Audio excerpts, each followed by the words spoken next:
जय श्री कृष्णा दोस्तों, राधे राधे। भाद्र मास के शुक्ल पक्ष की चतुर्दशी को अनंत चतुर्दशी कहा जाता है। इस व्रत में भगवान विष्णु की पूजा करने का विधान है। इस दिन अनंत भगवान की पूजा करके संकटों से रक्षा करने वाला अनंत सूत्र बांधा जाता है। कहा जाता है कि जब पांडव पुत्र द्वैत क्रीड़ा में अपना सारा राजपाट हारकर वन में कष्टों को भोग रहे थे, तब भगवान श्री कृष्ण ने उन्हें अनंत चतुर्दशी का पालन करने की सलाह दी थी। धर्मराज युधिष्ठिर ने अपने भाइयों और द्रौपदी के साथ पूरे विधि विधान से यह व्रत किया था और अनंत सूत्र धारण किया था। अनंत चतुर्दशी व्रत के प्रभाव से पांडवों के सभी कष्टों का निवारण भी हुआ था। इस व्रत को धारण करने वाले को प्रातः काल सुबह उठकर इस व्रत को करने का संकल्प लेना चाहिए। शास्त्रों के अनुसार व्रत का संकल्प और पूजन किसी पवित्र नदी या सरोवर के तट पर करने का विधान है, लेकिन ऐसा संभव ना हो सके तो इस स्थिति में घर में पूजा गृह के स्वच्छ भूमि पर एक कलश को स्थापित करके कलश पर शेषनाग की शैया पर लेटे भगवान विष्णु की मूर्ति या चित्र को रखें और उनके समक्ष और 14 गांठों वाला अनंत सूत्र यानी एक डोरा रखें। इसके बाद मंत्र का उच्चारण करें, ओम अनंताय नमः। इस मंत्र से भगवान विष्णु का और अनंत सूत्र का विधि विधान से पूजा करें। भगवान विष्णु के साथ अनंत सूत्र की पूजा करने से और फिर उस सूत्र को बांधने से जीवन में आ रही सारी बाधाओं से मुक्ति मिलती है। अनंत सूत्र रेशम की डोरी से बनाया जाता है। आप चाहें तो इसमें कपड़े का भी इस्तेमाल कर सकते हैं। इसे हल्दी या केसर से रंगकर इसमें 14 गांठें लगाई जाती हैं। प्रत्येक गांठ लगाने पर भगवान विष्णु के इन नामों का स्मरण करना चाहिए। पहले में अनंत, उसके बाद ऋषिकेश, पद्मनाभ, माधव, बैकुंठ, श्रीधर, त्रिविक्रम, मधुसूदन, वामन, केशव, नारायण, दामोदर और गोविंद। अनंत सूत्र की 14 गांठें श्री हरि द्वारा बनाए गए 14 लोकों का प्रतीक मानी जाती हैं। अनंत सूत्र को पूजन के बाद कच्चे दूध में डुबोकर हाथ पर बांधा जाता है। अनंत सूत्र को मंत्र पढ़कर पुरुष अपने दाहिने हाथ में बांध ले और अगर स्त्री बांध रही है तो वह अपने बाएं हाथ में बांध ले। इस व्रत में अनंत सूत्र को बांधने का महत्व अग्नि पुराण और महाभारत में मिलता है। कहा जाता है कि अनंत सूत्र को अनंत जीवन का प्रतीक माना जाता है। मान्यता है कि इसको बांधने से दीर्घ आयु और निरोगी काया की प्राप्ति होती है। इसके साथ ही अनंता को जीवन के समस्त दुखों और पापों का नाश करने वाला माना जाता है। अनंत सूत्र बांधने के बाद 14 दिनों तक तामसिक भोजन नहीं करना चाहिए और ब्रह्मचर्य का पालन करना चाहिए। ऐसा करने से भगवान श्री हरि की अनंत कृपा प्राप्त की जाती है। अनंत सूत्र बांध लेने के पश्चात किसी भी ब्राह्मण को बनाया हुआ भोग पकवान देकर स्वयं भी सारा परिवार प्रसाद ग्रहण करे। पूजा के बाद व्रत कथा को पढ़ें या सुनें। कथा को सुनना इस व्रत में आवश्यक है। आइए हम भी इस कथा को सुनकर प्रभु की कृपा प्राप्त करते हैं। पांडवों को 12 वर्ष के लिए वनवास भोगना पड़ा। वन में रहते हुए पांडवों ने अनेक कष्टों को सहा। एक दिन भगवान श्री कृष्ण जब उनसे मिलने आई, तब राजा युधिष्ठिर ने उनसे अपना दुख कहा और दुख दूर करने का उपाय पूछा। तब भगवान श्री कृष्ण ने कहा, हे युधिष्ठिर, तुम विधि पूर्वक अनंत भगवान का व्रत करो। इससे तुम्हारा सारा संकट दूर हो जाएगा और तुम्हारा खोया हुआ राज्य भी तुम्हें पुनः प्राप्त हो जाएगा। आखिर कौन नहीं चाहता अपने दुखों को दूर करना। इस दुनिया में हर कोई किसी न किसी कष्ट और पीड़ा में है ही है, और ना जाने इन कष्टों को दूर करने के लिए हम अज्ञानी लोग ना जाने क्या क्या उपाय करते हैं, पर फिर भी उन दुखों से दूर नहीं हो पाते। भगवान श्री कृष्ण का कहा हुआ कौन टाल सकता है। जब भगवान स्वयं दुखों को दूर करने का उपाय बतला रहे हैं, तो क्यों ना हम दूसरों की बातों को छोड़कर भगवान का कहा ही अपनाएं। भगवान ने युधिष्ठिर से जब कहा कि तुम अनंत भगवान का व्रत रखो, उससे तुम्हारे कष्ट दूर हो जाएंगी, तब युधिष्ठिर महाराज ने उनके कथन अनुसार अनंत भगवान के व्रत का संकल्प किया। संकल्प करके युधिष्ठिर महाराज ने कहा, प्रभु, हम लोग अवश्य ही अनंत भगवान का यह व्रत अपनी पूरी योग्यता और श्रद्धा के साथ निभाएंगी। परंतु प्रभु, मुझे इस व्रत की कथा तो सुनाइए। यह व्रत किस लिए किया जाए और इसकी प्राचीन कथा क्या है? तब भगवान श्री कृष्ण ने उन्हें एक अनंत चतुर्दशी की कथा सुनाई। प्रभु के मुख से ही प्रभु की कथा सुनने में जो आनंद है, वो किसी भी चीज में नहीं है। जिन कथाओं को भगवान स्वयं अपने मुख से कहते हैं, उन व्रत और कथाओं का महत्व 2 गुना हो जाता है। और आप समझ सकते हैं कि जिन व्रत कथाओं को स्वयं भगवान अपने मुख से कह रही हैं, वो कितनी पुण्यमयी होगी और कितने पुण्य फल देने वाली होगी। भगवान श्री कृष्ण ने कथा को सुनाना प्रारंभ किया। भगवान ने कहा, युधिष्ठिर, प्राचीन काल में सुमंत नाम का एक नेक तपस्वी ब्राह्मण था। उसकी पत्नी का नाम दीक्षा था। उसकी एक परम सुंदरी, धर्मपरायण तथा ज्योतिर्मयी कन्या थी, जिसका नाम सुशीला था। सुशीला जब बड़ी हुई, तब उसकी माता दीक्षा की मृत्यु हो गई। पत्नी के स्वर्गवास के बाद सुमंत ने दूसरी शादी करी। दूसरी पत्नी का नाम कर्कशा था। उसकी दूसरी पत्नी उसकी बेटी को बिल्कुल भी पसंद नहीं करती थी, परंतु सुशीला अपने नाम के जैसी ही सुशील थी और वह किसी भी चीज का बुरा नहीं मानती थी। समय बीतता रहा और एक समय वो भी आया जब सुशीला बड़ी हुई और उसके विवाह को करने के लिए ब्राह्मण सुमंत ने एक ऋषि को चुना। उन ऋषि का नाम कौंडिन्य था। सुशीला का विवाह ऋषि के साथ विधि पूर्वक हुआ। अगर आपने यहाँ तक कथा को सुना है, तो हम मानते हैं कि आपको कथा पसंद आ रही है, इसलिए आप वीडियो को एक लाइक ज़रूर कर दें।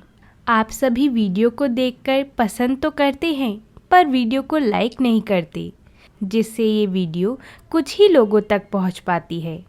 मैं आपसे प्रार्थना करना चाहूँगी कि वीडियो को लाइक ज़रूर किया करें। आपके प्रेम और सहयोग से ही हमें और कथाओं को लाने का प्रोत्साहन मिलता है।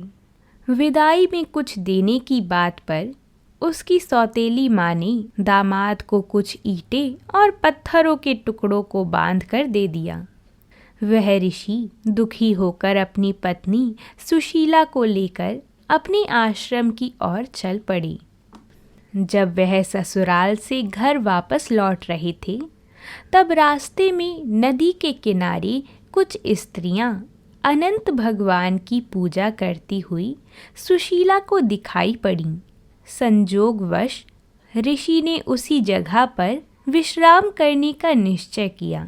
उसी वक्त सुशीला ने उन स्त्रियों के पास जाके उस अनंत व्रत का महत्व जानकर उन स्त्रियों के साथ ही सुशीला ने वहीं पर उस व्रत का अनुष्ठान किया। अनंत भगवान का पूजन करके और 14 गांठों वाला डोरा अपने हाथ में बांधकर अपने पति के पास आ गई। उस डोरे को बांधने का फल यह हुआ कि थोड़े ही दिनों में उसका घर धन धान्य से पूर्ण हो गया। एक दिन सुशीला के पति की दृष्टि अपनी पत्नी के बाएं हाथ में बंधी अनंत सूत्र पर पड़ी, जिसे देखकर वह भ्रमित हो गया और उन्होंने पूछा कि क्या तुमने मुझे वश में करने के लिए यह सूत्र बांधा है? तब सुशीला ने विनम्रतापूर्वक उत्तर दिया, जी नहीं, यह अनंत भगवान का पवित्र सूत्र है। परंतु ऐश्वर्य के मद में अंधे हो चुके ऋषि अपनी पत्नी की सही बातों को भी गलत समझ रहे थे और अनंत सूत्र को जादू मंत्र वाला, वशीकरण करने वाला डोरा समझ रहे थे। यही नासमझी में उन्होंने उस डोरे को सुशीला की बाजू से निकालकर तोड़कर आग में फेंक दिया और वह डोरा आग में जलकर राख हो गया। इस जघन्य कर्म का परिणाम भी शीघ्र ही सामने आ गया। उनकी सारी जुटाई हुई संपत्ति एक ही झटके में नष्ट हो गई। उनकी स्थिति इस प्रकार हो गई कि अब ना तो उनको खाने के लिए भोजन ही पर्याप्त था और ना ही उन्हें कोई भिक्षा ही दे रहा था। दीनहीन स्थिति में जीवन यापन करने में विवश हो जाने पर ऋषि ने अपने अपराध का प्रायश्चित करने का निर्णय लिया। वह समझ चुके थे कि यह अनंत भगवान का ही प्रकोप है। आखिर जब बुद्धि भ्रष्ट हो जाती है और पैसों के मद में चूर लोगों को अपने से ऊपर कोई दिखाई नहीं देता, तब वह भगवान जिन्होंने उनको इतना सब कुछ दिया है, वो फिर अपनी लीला करते हैं और जिस प्रकार उन्होंने उनको धन संपत्ति दी, उसी प्रकार चुटकी भर में नष्ट कर देते हैं। इसलिए हमेशा परिस्थिति कैसी भी हो, ये अवश्य ध्यान रखें कि आपके ऊपर जिसका हाथ है ना, ये सब कुछ उन्हीं का दिया हुआ है। इसलिए कभी भी अपनी स्थिति का अहंकार ना करें। स्थिति बदलने में देर नहीं लगती। भिखारी को धनवान और धनवान को भिखारी बनाने में उन्हें ज़्यादा परिश्रम करने की आवश्यकता नहीं है। हम लोग तो उस परमात्मा के कठपुतली मात्र हैं। हम उनके खिलौने हैं। वो जब चाहे जैसे चाहे रखें। अगर इसी बीच अहंकार आ गया तो वो आपको कहीं का नहीं छोड़ेगा। जिस प्रकार सुशीला के पति ने अहंकार किया, उसकी सभी संपत्ति पल भर में नष्ट हो गई। अब वह अनंत भगवान से क्षमा मांगने हेतु वन में चले गई। अब उन्हें कुछ नहीं, बस भगवान के प्रति गलत व्यवहार का प्रायश्चित करना था। उन्हें रास्ते में जो भी मिलता वह उससे अनंत देवता का पता पूछते जाते थे। बहुत खोजने पर भी ऋषि को जब अनंत भगवान का साक्षात्कार नहीं हुआ, तब वह निराश होकर अपने प्राण त्यागने को उद्यत हुए। ऐसा ही होता है दोस्तों, जब अहंकार हमसे जघन्य अपराध करवा देता है। कहीं भी शांति नहीं मिलती जब उनके प्रति प्रायश्चित ना हो जाए और जब तक उनसे क्षमा ना मिल जाए। वह व्यक्ति इधर उधर भटकता हुआ अपने प्राणों को नष्ट करता रहता है। इसलिए कभी भी इस दुर्बुद्धि का उपयोग ना करें। अहंकार का वास इस दुर्बुद्धि में ही है।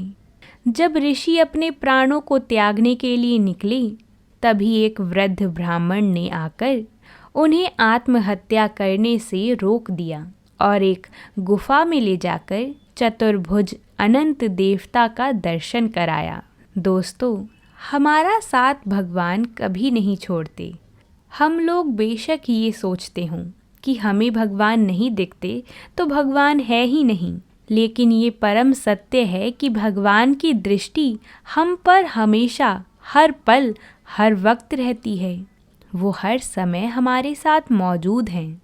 इसी प्रकार भगवान ने उन ऋषि को आत्महत्या करने से भी रोक दिया। भगवान ने मुनि से कहा, तुमने जो अनंत सूत्र का तिरस्कार किया है, यह सब उसी का फल है। इसके प्रायश्चित हेतु तुम 14 वर्षों तक निरंतर अनंत व्रत का पालन करो। इस व्रत का अनुष्ठान पूरा हो जाने पर तुम्हारी नष्ट हुई संपत्ति तुम्हें पुनः प्राप्त हो जाएगी और तुम पहले की तरह समृद्ध और सुखी हो जाओगे। ऋषि ने इस आज्ञा को सहर्ष स्वीकार कर लिया। भगवान के इस दुनियामयी खेल में भगवान के ही नियम हैं और भगवान के ही उपाय हैं। अगर हमसे कोई दुष्कर्म हो भी जाता है तो हमें उसका प्रायश्चित अवश्य ही करना चाहिए और जितना हो सके उतना भगवान के प्रति भक्ति और श्रद्धा भाव रखना चाहिए। अहंकार को छोड़कर विनम्रता अपनाई जाए। एक बात हमेशा याद रखें कि अच्छे कर्मों का फल अच्छा ही होता है। इसी प्रकार जब ऋषि ने अपने कर्मों का प्रायश्चित किया और 14 वर्षों तक अनंत व्रत का नियम पूर्वक पालन किया, तब उन्होंने अपनी खोई हुई समृद्धि वापस प्राप्त कर ली। हम लोग सोचते हैं कि करने वाले हम हैं, लेकिन करने वाला तो कोई और है। अगर वो सहयोग ना करें, वो दिशा ना दिखाएं, तो हम एक कदम भी आगे अपने बल पर नहीं चल सकते। इसलिए हमेशा भगवान के ऊपर अपनी श्रद्धा और भक्ति बनाए रखें। वो हमेशा आपको दिशा निर्देश देते रहेंगे। भगवान ने आगे कहा, जीव अपने पुराने दुष्ट कर्मों का फल ही दुर्गति के रूप में भोगता है। मनुष्य जन्म जन्मांतर के पातकों के कारण अनेक कष्ट पाता है। अनंत व्रत के सविधि पालन से पाप नष्ट होते हैं तथा सुख शांति प्राप्त होती है। बोलिए अनंत भगवान की जय हो। अगर आप सभी को यह कथा पसंद आई हो तो कमेंट बॉक्स में प्रभु की जय ज़रूर लिखिएगा। साथ ही में हमारी और कथाओं को सुनने के लिए चैनल को सब्सक्राइब करके हमारे साथ जुड़े रहें। अगर आप सब्सक्राइब बटन दबाएंगे तो आपको हमारी सभी कथाएं देखने को मिलेंगी। अब हम आपसे कल मिलेंगे एक नई कथा के साथ। तब तक के लिए प्रेम से बोलिए राधे राधे।